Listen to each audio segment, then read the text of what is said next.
ഇന്നത്തെ യാത്ര ഒരു വിസ്മയ ലോകത്തിലേക്കായാലോ? അതിശയകരവും അമ്പരപ്പിക്കുന്നതുമായിട്ടൊരു വിസ്മയ ലോകം ഈ കെട്ടിടത്തിനുള്ളിലുണ്ട്. തിരുവനന്തപുരം പത്മനാഭസ്വാമി ക്ഷേത്ര പരിസരത്ത് സ്ഥിതി ചെയ്യുന്ന സുനിൽ എന്നൊരു കലാകാരൻ തീർത്ത ഒരു അത്ഭുത മ്യൂസിയം. ഈ ചില്ലുവാതിൽ തുറന്ന് നമ്മൾ കയറുന്നത് എങ്ങോട്ടാണെന്നറിയോ?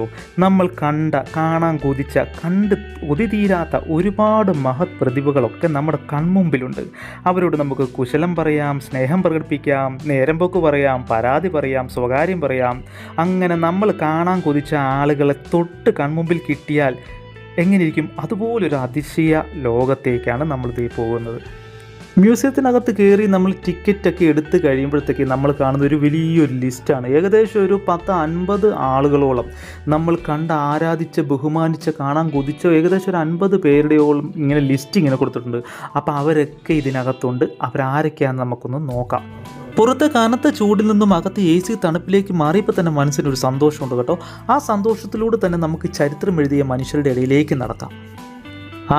തുടക്കം തന്നെ ഇത്ര ഉജ്ജ്വലമാക്കാൻ മഹാത്മജിയോളം പോകുന്ന വേറെ ഏത് മഹത് വ്യക്തിയാണ് ഉള്ളത്? നീളം മേൽക്കുപ്പായം ചുറ്റി നമ്മളെ നോക്കി ഇങ്ങനെ പുഞ്ചിരിച്ച് നിൽക്കുന്നത് കണ്ടാൽ മനസ്സും കൈയും അറിയാതെ തൊഴുതു പോകും. ഗാന്ധിജിയുടെ സാന്നിധ്യം തന്ന ഊർജ്ജം ഉൾക്കൊണ്ട് നമ്മൾ അകത്തേക്ക് കയറുമ്പോഴത്തേക്ക് ഇവിടെ കുറേ ആൾക്കാർക്ക് ഇരിപ്പുണ്ട് കേട്ടോ. ഇത് നമ്മുടെ തൊട്ടടുത്ത ഒരാളുണ്ട്. ഇതാരാന്ന് മനസ്സിലായോ? നമ്മുടെ സമരനായകൻ അണ്ണാ ഹസാരെ ആയിരിക്കുന്നു കേട്ടോ. വെള്ള തൊപ്പിയും നല്ല വട്ട കണ്ണടയൊക്കെ വെച്ച് വളരെ ശാന്തനായിട്ട് ഇങ്ങനെ ഇരിക്കുകയാണ്. ഇതൊരു സമരം കഴിഞ്ഞിരിക്കുന്ന പോലെ നമുക്ക് തോന്നി. ഇവിടെ ഒരു കസേര വളരെ ലളിതമായിട്ട് ഒരാൾ ഇങ്ങനെ ഇരിപ്പുണ്ട്. ഇതാണ് സർദാർ വല്ലഭായ് പട്ടേൽ. രാഷ്ട്രതന്ത്രജ്ഞനും സ്വാതന്ത്ര്യ സമര സേനാനിയൊക്കെ ആയിരുന്നു. ഇദ്ദേഹത്തെ നമ്മൾ പരിചയപ്പെടുത്തേണ്ട ആവശ്യമേ ഇല്ല. കണ്ടോ, റോസാപ്പൂക്കളൊക്കെ ഇങ്ങനെ കുപ്പായത്തിൽ ചേർത്ത് വെച്ച് കുട്ടികളുടെ പ്രിയങ്കരനായിട്ടുള്ള ചാച്ചാജി. ശരിക്കും ഇവരൊക്കെ അടുത്ത് നിൽക്കുമ്പോൾ നമുക്കൊരു പ്രത്യേക ഒരു കുളിരാകട്ടോ. ഇതാരാന്ന് മനസ്സിലായി? ഇന്ത്യയുടെ ചുണക്കുട്ടി എന്ന് വിശേഷിക്കപ്പെട്ട അഭിനന്ദൻ വർദ്ധമാനാണ് നിൽക്കുന്നത് കേട്ടോ. നോക്കിയേ, ഏതോ ഒരു ദൗത്യം വിജയകരമായിട്ട് പൂർത്തീകരിച്ച് വന്ന് നിൽക്കുന്നത് പോലെ. ഇവിടെ ഒരാൾ വിശ്രമിക്കുന്നുണ്ട് കേട്ടോ. ഇദ്ദേഹത്തെ മനസ്സിലായോ? ഇതാണ് നമ്മുടെ സായിബാബയുടെ ഗുരുവൊക്കെ ആയിട്ടുള്ള ഷെർദി സായി. ഇദ്ദേഹത്തെ പ്രത്യേകം പരിചയപ്പെടുത്തേണ്ട ആവശ്യമില്ല. നമ്മുടെ മലയാളം തമിഴ് സിനിമാ പ്രേക്ഷകരുടെ ഹരമായിട്ടുള്ള പ്രകാശ് രാജ് നല്ല സൂട്ടൊക്കെ ഇട്ട് ചുള്ളനായിട്ട് നിൽക്കുക. ഈ കണ്ണുകളുടെ ചൈതന്യം നോക്കി നമുക്ക് ആളെ മനസ്സിലാക്കാം അല്ലേ? മെഡിറ്റേഷൻ്റെ ആചാര്യൻ എന്ന് വിശേഷിക്കപ്പെടുന്ന ശ്രീ രവിശങ്കർ. നോക്കി, അദ്ദേഹത്തിൻ്റെ താടിയും പുഞ്ചിരിയും മുഖത്തെ ആ ഒരു സ്കിൻസും ഒക്കെ എത്ര പെർഫെക്റ്റ് ആയിട്ടാണ് ഈ സുനിൽ എന്ന് പറയുന്ന ആ കലാകാരൻ ഇങ്ങനെ നിർമ്മിച്ച് വെച്ചിരിക്കുന്നത്. ശരിക്കും കുലീനതയോടെ അദ്ദേഹം നമ്മുടെ കൺമുമ്പിൽ ഇങ്ങനെ നിൽക്കുന്നത് പോലെ തന്നെ. ഇവിടെ വളരെ ഗാംഭീര്യത്തോടെ തേജസ്സോടെ ഒരു വ്യക്തി ഇങ്ങനെ ഇരിപ്പുണ്ട്. ഇത് നമ്മുടെ പ്രിയങ്കരനായിട്ടുള്ള NSSൻ്റെ സ്ഥാപകൻ മന്നത്ത് പത്മനാഭൻ സാറാണ് കേട്ടോ. കേരളത്തിൻ്റെ നവോത്ഥാന നായകൻ എന്ന് വിശേഷിപ്പിക്കുന്ന ശ്രീനാരായണ ഗുരുവാണ് ഇപ്പം നമ്മളുടെ മുമ്പിലുള്ളത് കേട്ടോ. എത്ര പെർഫെക്റ്റ് ആയിട്ടാണ് അദ്ദേഹത്തിൻ്റെ ഈ രൂപം ഇങ്ങനെ ഉണ്ടാക്കി വെച്ചിരിക്കുന്നത്. അദ്ദേഹത്തിൻ്റെ ആ താടിയും ആ സ്കിന്നും ആ കണ്ണുകളുടെ ചൈതന്യം പോലും അദ്ദേഹം ജീവനോടെ നമ്മുടെ മുമ്പിൽ ഇങ്ങനെ ഇരിക്കുന്നതായിട്ട് നമുക്കിങ്ങനെ അനുഭവപ്പെടും. സമാധാനത്തിൻ്റെ ദൈവദൂതൻ എന്ന് പറയുന്ന ജോൺ പോൾ രണ്ടാമൻ മാർപ്പാപ്പ നമ്മളെ ഇങ്ങനെ അഭിസംബോധന ചെയ്യുന്നുണ്ട്. ഇവിടെ ഒരു വലിയൊരു മഹതി ലളിതമായിട്ടുള്ള വസ്ത്രമൊക്കെ ധരിച്ച് പുഞ്ചിരിച്ച മുഖത്തോടെ നമ്മളുടെ മുമ്പിൽ ഇങ്ങനെ നിൽപ്പുണ്ട്. ഇന്ത്യയുടെ ഉരുക്കു വനിത എന്ന് വിശേഷിപ്പിക്കുന്ന ഇന്ദിരാജിയാണിത് കേട്ടോ. നോക്കി, എത്ര പെർഫെക്ഷൻ ആയിരിക്കും അവരുടെ ആ മുടിയും ആ നരയും ആ സാരിയും ആ കണ്ണുകളിലെ തിളക്കമൊക്കെ. ഈ കാലുകളും വെളുത്ത നീളം വസ്ത്രവും ഒക്കെ കാണുമ്പോഴത്തേക്ക് തന്നെ നമുക്ക് പാളം മനസ്സിലായിട്ടുണ്ടാവുമായിരിക്കും അല്ലേ? നമ്മുടെ പ്രിയങ്കരനായിട്ടുള്ള നമ്മുടെ രാജീവ് ഗാന്ധി. നമ്മുടെ കോട്ടയംകാർക്കൊക്കെ വളരെ പ്രിയങ്കരനായിട്ടുള്ള ഒരാളെ ഞാൻ കാണിക്കാറുണ്ട്. കോട്ടയത്തിൻ്റെ മാത്രമല്ല കേട്ടോ, നമ്മുടെ നിഷ്കളങ്കിന് തെറ്റിയതാണ്. കേരളത്തിൻ്റെ മുഴുവൻ ജനസമ്മതനായിരുന്ന പ്രിയങ്കരനായിട്ടുള്ള നമ്മുടെ ഉമ്മൻചാണ്ടി സാറ് നമ്മുടെ കൺമുമ്പിൽ ഇങ്ങനെ പുഞ്ചിരിച്ച മുഖത്തോടെ ഇങ്ങനെ നിൽക്കുക കേട്ടോ. ഈ ശില്പഭംഗിക്കപ്പുറം ഉമ്മൻചാണ്ടിയിലേക്ക് നമ്മളുടെ ഹൃദയം ഒഴുകി ചെന്നെങ്കിൽ അത് സുനിൽ എന്ന കലാകാരൻ്റെ വിജയം മാത്രമാണ്. ആർക്കും കിട്ടാത്ത വലിയൊരു സൗഭാഗ്യത്തിന് മുമ്പിലാണ് നമ്മൾ നിൽക്കുന്നത് കേട്ടോ. സാക്ഷാൽ തിരുവിതാംകൂർ മഹാരാജാവിൻ്റെ കൺമുമ്പിൽ നമ്മൾ നിൽക്കുക. നമുക്ക് നമ്മുടെ പരാതികൾ പറയാം, ആവശ്യങ്ങൾ ഉന്നയിക്കാം. സാക്ഷാൽ ശ്രീ ചിത്തിര തിരുനാൾ ബാലരാമവർമ്മയുടെ മുൻപിലാണ് നമ്മൾ നിൽക്കുന്നത്. നോക്കി, എത്ര പെർഫെക്ഷനായിട്ടാണ് അദ്ദേഹത്തിൻ്റെ ഈ രൂപം ചെയ്തിരിക്കുന്നത്.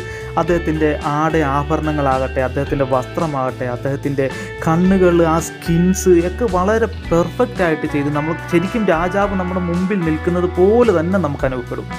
ഇത് ശ്രീ രാജാ രവിവർമ്മ. നോക്കി, അദ്ദേഹത്തിൻ്റെ മുഖത്തിലേക്ക് സൂക്ഷിച്ച് നോക്കിയാൽ ശരിക്കും അദ്ദേഹം നമ്മുടെ കൺമുമ്പിൽ നിൽക്കുന്ന പോലെ തന്നെ അത്രയ്ക്ക് സൂക്ഷ്മമായിട്ടും സമയമെടുത്തും കൃത്യതയോടെയും തന്നെയാണ് ഇവിടുത്തെ എല്ലാ ശില്പങ്ങളും ചെയ്തിരിക്കുന്നത്. ഈ ബുക്ക് വായിക്കുമ്പോൾ തന്നെ നമുക്ക് ആളെ പിടികിട്ടും അല്ലേ? ഭാരതത്തിൻ്റെ ഭാവിയിലേക്ക് ആകുലതയോടെ വിരൽ ചൂണ്ടി നിൽക്കുകയാണ് ഭാരതത്തിൻ്റെ നവോത്ഥാന ശില്പി. ഇവിടെ എന്നെ അത്ഭുതപ്പെടുത്തിയ ഒരു സൃഷ്ടിയാണ് ഇരിക്കുന്നത് കേട്ടോ. നമ്മുടെ ദേശീയ ഗാനത്തിൻ്റെ രചയിതാവായിട്ടുള്ള രവീന്ദ്രനാഥ ടാഗോറിൻ്റെ ഒരു പ്രതിമ. എത്ര ക്ലിയർ ആയിട്ട്, എത്ര ആ കണ്ണുകളുടെ ആ ഒരു ചൈതന്യം, ആ പുരികം, ആ മുടിയുടെ കളറ്, അതൊക്കെ എത്ര പെർഫെക്ഷൻ ആയിട്ടാണ് ചെയ്തു വെച്ചിരിക്കുന്നത്. നമ്മൾ ഓരോ മഹത് വ്യക്തികളുടെ അല്ലെങ്കിൽ ജീവിച്ചിരിക്കുന്ന ഓരോ മൺമറഞ്ഞവരായിട്ടുള്ള ഓരോ ആളുകളുടെ അടുത്ത് നമ്മൾ ചെല്ലുമ്പോഴത്തേക്കും അവർ നമ്മുടെ ജീവനോടെ നമ്മുടെ മുമ്പിൽ നിൽക്കുന്നത് പോലെ നമുക്ക് ഫീൽ ചെയ്യുക എന്നുള്ളത് ഇവിടെ വന്നതിന് ശേഷം ഞാൻ പലതവണ അറിഞ്ഞ ഒരു അത്ഭുതമാണ്. ഈ ബുക്കും പിടിച്ച് നിൽക്കുന്ന ഈ ഒരു വ്യക്തിയെ നിങ്ങൾക്ക് മനസ്സിലായിട്ടുണ്ടോ? മനസ്സിലായില്ലെങ്കിൽ അദ്ദേഹത്തിൻ്റെ കയ്യിലുള്ള ബുക്കിൻ്റെ ആ പുറം കവർ വായിച്ചാൽ പിടികിട്ടും. Okay, father of Indian cinema സാക്ഷാൽ ദാദാ ഫാൽക്കെയാണ് നമ്മുടെ കൺമുമ്പിൽ ഇങ്ങനെ നിൽക്കുന്നത്. കണ്ടോ, ആ കലാകാരൻ്റെ ദീർഘവീക്ഷണമുള്ള കണ്ണുകളിലേക്കും നോക്കി എത്ര സിനിമകൾ. നീ ചെയ്തത് തെറ്റ്, സ്ത്രീകളുടെ മേൽ കൈവച്ചാൽ വെട്ടിയേരിയേണ്ടത് വിരലുകളെല്ലാം തലയാണ്. ഈ ഡയലോഗ് കേൾക്കുമ്പോൾ തന്നെ നമുക്ക് ആളെ പിടികിട്ടും അല്ലേ? നോക്കി, യുദ്ധത്തിൻ്റെ പടച്ചട്ടയൊക്കെ ഇട്ട് 6.5 അടി പൊക്കത്തിൽ ഇങ്ങനെ ബാഹുവായിട്ട് ബാഹുബലി നമ്മുടെ കൺമുമ്പിൽ ഇങ്ങനെ നിൽക്കുകയാണ്. നോക്കി, അദ്ദേഹത്തിൻ്റെ കിരീടവും ആ യുദ്ധത്തിൻ്റെ പടച്ചട്ടയൊക്കെ എത്ര പെർഫെക്ഷൻ ആയിട്ടാണ്.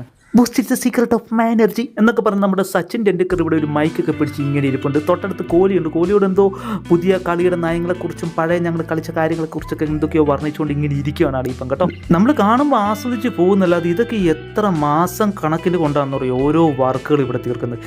ഈ ഫുട്ബോളിൻ്റെ ഒരു രൂപം കാണുമ്പോൾ നമുക്ക് ആളെ പിടികിട്ടിയില്ല. കുറച്ചുകൂടെ താഴ്ത്തു വരട്ടെ. കണ്ടോ, ഇതാണ് ഫുട്ബോൾ ഇതിഹാസം സാക്ഷാൽ മറഡോണ നമ്മുടെ കൺമുമ്പിൽ ഇങ്ങനെ നിൽക്കുകയാണ്. എത്ര ഗോളുകൾ പിറന്ന കാലുകളാണ്. ആ ജേഴ്സി, ആ കൊടവേറൊക്കെ അത്ര പെർഫെക്റ്റ് ആയിട്ട് നമ്മുടെ മുമ്പിൽ. കേരളത്തിൻ്റെ സൽമാൻ ഖാൻ വന്നിറങ്ങിയ പോലെ ഇങ്ങനെ ഒരു ബാക്കിൽ ഒരു ബോട്ടിൻ്റെ പടമൊക്കെ കൊടുത്തിട്ടുണ്ട്. നല്ല സൂട്ടൊക്കെ ഇട്ട് നല്ല സുന്ദര കുട്ടനായിട്ട് സൽമാൻ ഖാൻ. ഞാൻ ഓർത്ത് ഇവിടുത്തെ ഏതെങ്കിലും സ്റ്റാഫുകൾ ഇവിടെ ഇരിക്കുന്നതായിരിക്കും കേട്ടോ. അതൊന്നുമല്ല, നമ്മുടെ കരീന ചേച്ചി ഇവിടെ ഇങ്ങനെ കൂളിംഗ് ഗ്ലാസ് ഒക്കെ വെച്ച് ഇങ്ങനെ വിശ്രമിക്കുകയാണ്. ഷൂട്ടിങ്ങിൻ്റെ ഇടവേളയാണെന്ന് തോന്നുന്നു കേട്ടോ. കസ്തൂരി മാൻമിഴി മലർശരമെയ്തു, കൽഹാര പുഷ്പങ്ങൾ പൂമഴ പെയ്തു. ഈ പാട്ട് മാത്രം മതി ഈ മനുഷ്യൻ ആരാന്നറിയാൻ. ഇവിടെ കുറേ ചുവർ ചിത്രങ്ങളൊക്കെ കൊടുത്തിട്ടുണ്ട് കേട്ടോ. കാരണം ഈ കാണുന്ന ഫോട്ടോയിലുള്ളതൊക്കെ ഒറിജിനൽ ആളുകളാണ്. ഇതാണ് നമ്മുടെ സുനിൽ എന്ന് പറയുന്ന ആൾ. ഇദ്ദേഹം ഈ ആളുകളുടെയൊക്കെ അടുത്ത്, അതായത് ഈ സെലിബ്രിറ്റികളുടെയൊക്കെ അടുത്ത് പോയി അവരുടെ അളവൊക്കെ ലൈവായിട്ടൊക്കെ എടുത്ത് അങ്ങനെയാണ് മാസക്കണക്കിന് കൊണ്ട് ഈ ഓരോ മെഴുക് പ്രതിമകളും ഉണ്ടാക്കിയെടുക്കുന്നത്. കണ്ണുകളുടെ തിളക്കം, സ്കിന്നിൻ്റെ ടോണ്, മീശ അല്ലെങ്കിൽ രോമങ്ങൾ, ഇതെല്ലാം വളരെ കൃത്യമായിട്ടാണ് ചെയ്തു വെച്ചിരിക്കുന്നത്. ഇതേ നമ്മുടെ നിഷ്കളങ്കൻ ആരുടെ കൂടെയാണ് നിൽക്കുന്നതെന്ന് നോക്കി. നമുക്ക് ജീവിച്ചിരിക്കുമ്പം കാണണം എന്ന് വളരെ ആഗ്രഹിച്ചൊരു വ്യക്തിയാണ് കേട്ടോ അദ്ദേഹം നമ്മുടെ മുമ്പിൽ ഇങ്ങനെ. നമുക്ക് പറയാൻ പോലും വാക്കുകളില്ല. സഖാവ് അച്യുതാനന്ദൻ സാറും നമ്മുടെ ഒപ്പം ഉണ്ട്. പെർഫെക്ഷൻ എന്ന് ചൊന്നാ ഇത് താണ്ടാ പെർഫെക്ഷൻ. തമിഴ് മുൻ മുഖ്യമന്ത്രി പുരட்சி தலைவி ஜெயலலிதா அம்மா, தொட்டு பக்கம் தலைவர் எம்ஜிஆர் அண்ணன். இந்த 2 பேருக்கு பக்கத்திலே நிற்கும்போது மனது சொல்ல முடியாத அளவுக்கு நிம்மதியா இருக்கப்பா. നമ്മുടെ പ്രിയങ്കനായിട്ടുള്ള നരേന്ദ്രമോദിജിയുടെ അടുത്ത് ഇങ്ങനെ നിൽക്കാനുള്ള ഭാഗ്യം കിട്ടുക എന്ന് പറഞ്ഞാൽ ചില്ലറ കാര്യമാണോ?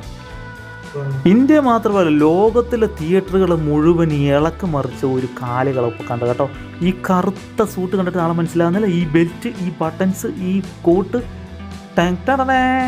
ഉപ്പ് പോട്ട ആളെ മറപ്പതില്ലടാ, ആണാ തപ്പ് സെഞ്ച ആളെ വിടുവതില്ലടാ എന്ന് പാടിയ നമ്മുടെ സ്റ്റൈൽ മന്നൻ രജനി അണ്ണനാകട്ടെ നമ്മുടെ മുമ്പിലിരിക്കുന്നത്. കൂളിംഗ് ഗ്ലാസ് ഒക്കെ വെച്ച് സൂട്ടൊക്കെ ഇട്ട് അടിപൊളിയായിട്ട് എന്തോ ആലോചനയിൽ ആളിങ്ങനെ ഇരിക്കുക. ഇവിടെ എത്തിയപ്പോഴത്തേക്കും നമുക്ക് നമ്മുടെ വളരെ പ്രിയപ്പെട്ട സ്വന്തക്കാർ, നമുക്ക് അടുത്തറിയുന്ന ഒരു വ്യക്തിയുടെ അടുത്തെത്തിയ പോലെ ഒരു ഫീലിങ്സ്. നമ്മുടെ ലാലേട്ടൻ ഇവിടെ കൂളിംഗ് ഗ്ലാസ് ഒക്കെ വെച്ച് നല്ല സ്റ്റൈലായിട്ട് ഇങ്ങനെ ഇരിപ്പുണ്ട് കേട്ടോ.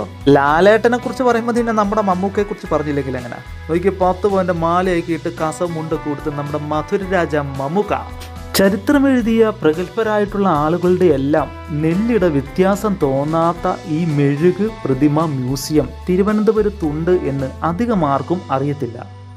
നമ്മൾ സ്നേഹിച്ച, ആരാധിച്ച, അടുത്ത് കാണാൻ കൊതിച്ച ആളുകളെ നമ്മുടെ കൺമുമ്പിൽ കാണണമെന്ന ആഗ്രഹമുണ്ടെങ്കിൽ ദാ ഈ ചില്ലുവാതിൽ അങ്ങോട്ട് തുറന്നിട്ട് അടിച്ച് കയറി വാ.